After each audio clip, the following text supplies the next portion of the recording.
दा एकादशी की आप सभी को शुभकामनाएं। 21 जनवरी दिन रविवार के दिन व्रत किया जा रहा है। यह दिन अपने आप में विशेष है। पुत्रदा एकादशी, जैसे कि संतान की सुख समृद्धि, और जिन व्यक्तियों की संतान नहीं है या पुत्र प्राप्ति की इच्छा रखते हैं उन्हें यह व्रत जरूर से करना चाहिए। व्रत नहीं भी कर पाते हैं ना, तो जो यह उपाय है ना, जो गुरुजी द्वारा पहली कथाओं में बताए गए हैं, उन्हें कर लेते हैं तो पितरों का आशीर्वाद मिलता है।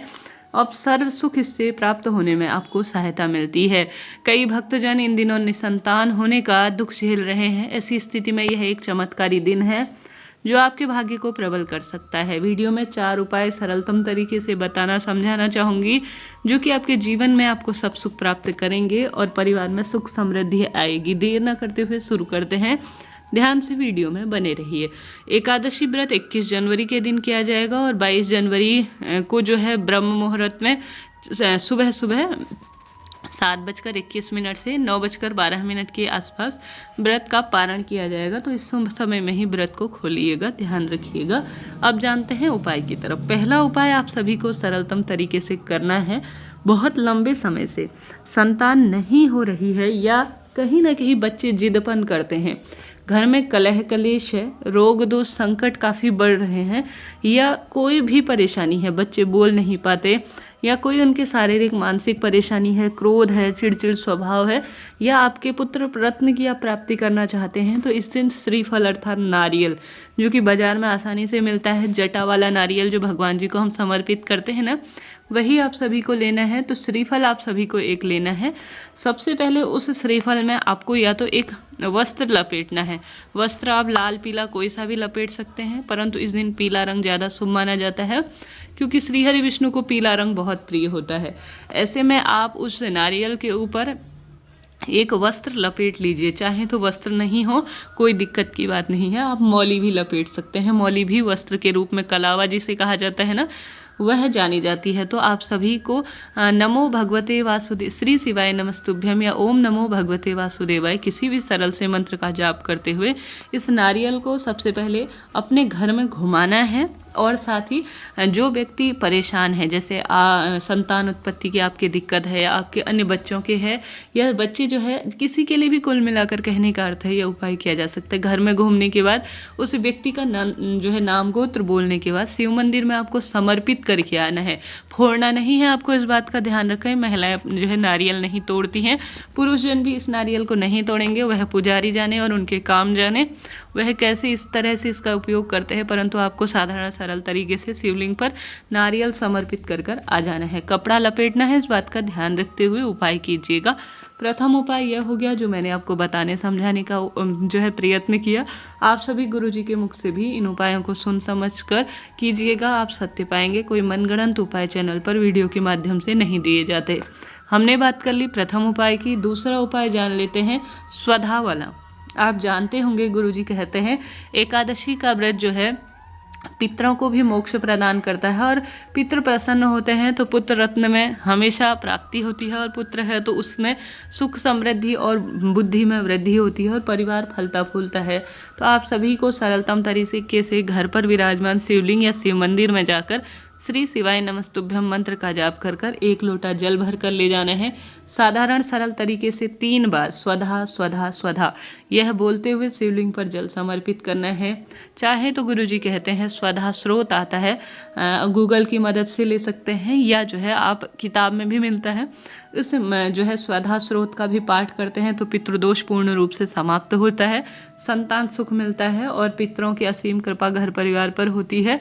रोग दोष कष्ट सदा सर्वदा के लिए खत्म हो जाते हैं। तो यह बात होगी 2 उपाय की। बढ़ते हैं तीसरे उपाय की तरफ। तीसरा उपाय घी और जो है खीर का है। अब एकादशी का दिन है तो चावल की खीर तो नहीं बनाएंगे। ऐसे में आप सभी जो है इस दिन चावल खाना शुभ नहीं माना जाता, और चावल जो है आप सभी जानते होंगे इस दिन स्पर्श नहीं किए जाते। तो इस दिन आप साबूदाने की खीर बनाएं तो ज़्यादा शुभ रहेगा। आप सिवई की खीर भी बना सकते हैं, परंतु जो है उसमें गौ माता का ही दूध प्रयोग में लेंगे। इस बात का ध्यान रखें कि कोई भी उपाय हो उसमें गौ माता के दूध की महत्वता ज़्यादा कही गई है, उपाय सफल होगा। यह उपाय पुत्र प्राप्ति के लिए है, संतान प्राप्ति के लिए है। कीजिएगा, आपको लाभ मिलना ही है। चाहे तो प्रथम वाले 2 उपाय कीजिएगा, चाहे तो इस तीसरे वाले उपाय को कीजिएगा। यह सिर्फ पुत्रदा एकादशी के दिन ही किया जाता है, पुत्र प्राप्ति की इच्छा और संतान सुख के लिए। आप सभी को 2 कटोरी लेनी है, चाहे तो डिस्पोजल की कटोरी जो प्लास्टिक नहीं लेनी है, कागज़ की कटोरियाँ लेनी है, चाहे तो स्टील की ले सकते हैं, परंतु यह शिव मंदिर में ही आपको छोड़ना है। इस बात का ध्यान रखते हुए कार्य कीजिएगा। 1 कटोरी में आपको घी भर लेना है। घी भी गौ माता का हो तो अत्यधिक शुभ है। घी ले लीजिए आप सभी कटोरी में। 1 कटोरी में खीर लेनी है, भर ली कटोरी, और 2 लेनी है बेलपत्र। श्री शिवाय नमस्तुभ्यम कहते हुए शिव मंदिर चले जाएं। सबसे पहले विधि विधान के साथ जो है महादेव के सरल से मंत्रों से शिवलिंग का पूजन करें, अभिषेक करें और एक दीप प्रज्वलित करें। महादेव के आगे झोली पसारें कि हे महादेव, जीवन में मेरे बहुत अधिक परेशानियां चल रही हैं, मैं संकटग्रस्त हूँ, हर तरफ से इलाज करा लिया परंतु परेशानियां जस की तस बनी हुई हैं। पुत्र प्राप्ति की इच्छा है या जो भी आपकी कामना है उसके तहत आप उपाय करेंगे ना तो ज़्यादा फल देने वाला होगा। पूजन पाठन कर लिया, दीपक प्रज्वलित कर लिया, उसके बाद हम सभी भगवान जी को भोग समर्पित करते हैं। तो आप सभी को जो है घी और जो खीर बनाई है आपने भगवान जी को भोग स्वरूप समर्पित कर देनी है। उसके बाद आप सभी को 2 बेलपत्र, कटी फटी ना हो इस बात का ध्यान रखिएगा, डंडी सहित होनी चाहिए, आप सभी को शिवलिंग पर पूर्ण रूप से समर्पित कर देना है। साधारण सरल तरीके से समर्पित करना है, कोई विशेष इसमें स्पर्श इत्यादि का कोई नियम नहीं है। साधारण तरल तरीके से शिवलिंग पर इसे समर्पित करें, फिर अपनी मनौती बोलें। उसके बाद जो आपने 2 बेलपत्र शिवलिंग पर समर्पित की हैं, प्रसाद कहकर भगवान जी से आप उठाकर घर ले आएँ। घर लाने के बाद 1 बेलपत्र तो आप स्वयं जो है शिव मंदिर की जो चौखट है ना, वहाँ पर अपनी मनोकामना कहते हुए, अपनी पीड़ा कहते हुए, कष्ट कहते हुए, माँ गौरी माँ पार्वती की प्रार्थना करते हुए चबा चबा कर खा लीजिए। व्रत के दिन भी बेलपत्र खाने में कोई दिक्कत नहीं है, इस बात का ध्यान रखते हुए आप बेलपत्र खा लीजिएगा। बिना व्रत के भी इन उपायों को कर सकते हैं तो भी कोई दिक्कत की बात नहीं है।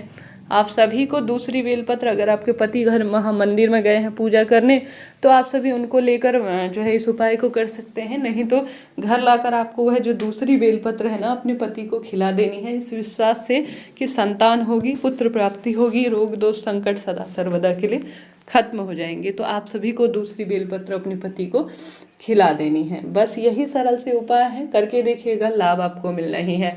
साथ के साथ इस दिन का गुरुजी का एक उपाय आपके साथ साझा करना चाहूँगी, जिसमें गुरुजी कहते हैं आप सभी के जीवन में बहुत अधिक किसी न किसी स्वरूप में परेशानी हो रही है। स्वयं श्री कृष्ण भगवान ने महादेव के पार्थिव शिवलिंग का पति पत्नी के साथ पूजन किया था पुत्रदा एकादशी के दिन। पार्थिव शिवलिंग जो कि माटी के स्वरूप में बने हुए होते हैं घर में, उनका पूजन अगर आप संकल्प के तहत कि मुझे संतान हो, पुत्र रत्न की प्राप्ति हो, इस कामना से करते हैं पूजन विधि विधान से शिवलिंग पिंडी स्वरूप का, तो निश्चित ही पुत्र प्राप्ति होती है और संतान सुख होता है। आपके पास पुत्र है, अत्यधिक सुख है, आपके पास संतान है, अत्यधिक सुख है, सब कुछ है, तब भी आप सभी इस दिव्य दिन को विशेष बनाएं और इस दिन महादेव का पूजन करें पिंडी स्वरूप में, अर्थात पार्थिव शिवलिंग स्वरूप में। आपको बहुत ही इसका सुखद फल प्राप्त होगा। कर देखिएगा, लाभ आपको होना ही है। वीडियो उचित उपयोगी रहती है तो लाइक करें, शेयर करें, सब्सक्राइब करें। कोई प्रश्न हो पूछ लीजिएगा, आपका अपना सवाल है, आपका अपना चैनल है और मैं आपकी हूँ, सभी सवालों के जवाब आप प्राप्त करेंगे। कमेंट्स के द्वारा हर हर महादेव लिखना न भूलें। श्री शिवाय नमस्तुभ्यम।